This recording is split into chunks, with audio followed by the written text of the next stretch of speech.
In this video, I'm going to show you what you can expect in a typical Copacabana Airbnb in Rio de Janeiro, Brazil. This is a one-bedroom. Most apartments in Copacabana will have a bathroom like this with a shower containing a window that opens up to a communal space facing other bathrooms or kitchens. Usually, these windows are always left cracked open to avoid issues with mold and mildew.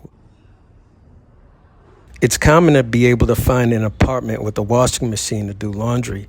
This apartment had a combination washer-dryer. This kitchen had a 4-burner gas stove, which is common in Rio de Janeiro in my experience. Common things you'll find in a Brazilian kitchen is a small squeegee to help you easily clean the countertops.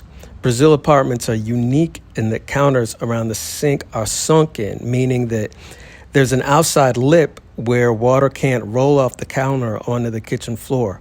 I actually think this is genius and wonder why I don't see this technique used in other kitchens around the world.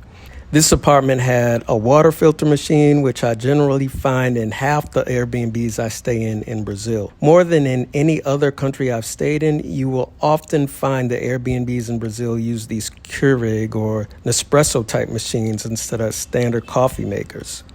The bonus here is that they are quick and convenient and require less cleaning. You can buy a pack of 10 coffee capsules for 15 to 20 reais, $3 USD a pack. One negative about this particular apartment is the house-size fridge. I find these to be too small. There's never enough space in the freezer compartment. It's okay if just staying somewhere a few days, but if you're going to be staying in an apartment for a month or more, this gets real tired real fast.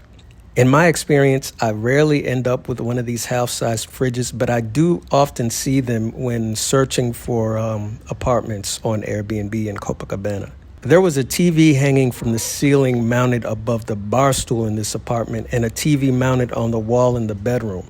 I remember there being a glitch with the smart TV in the bedroom where there was a long delay when you would try to pause or rewind a show, but it wasn't a big deal to me because we didn't come to Copacabana to watch TV. The bedroom was small but efficient, not much space to do anything but sleep. The view was nothing to write home about. This apartment had a steamer instead of a standard iron with ironing board. Different but effective. I find that many apartments in Copacabana have these built-in closets that give you ample storage space. Always love these. So I stayed in this apartment a week before the Rock in Rio Music Festival, so prices might have been a little higher than usual.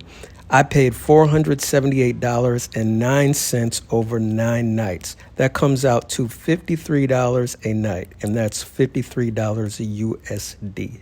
So I hope you guys like this video. Let me know what you think. If you want to see videos from other cities, let me know.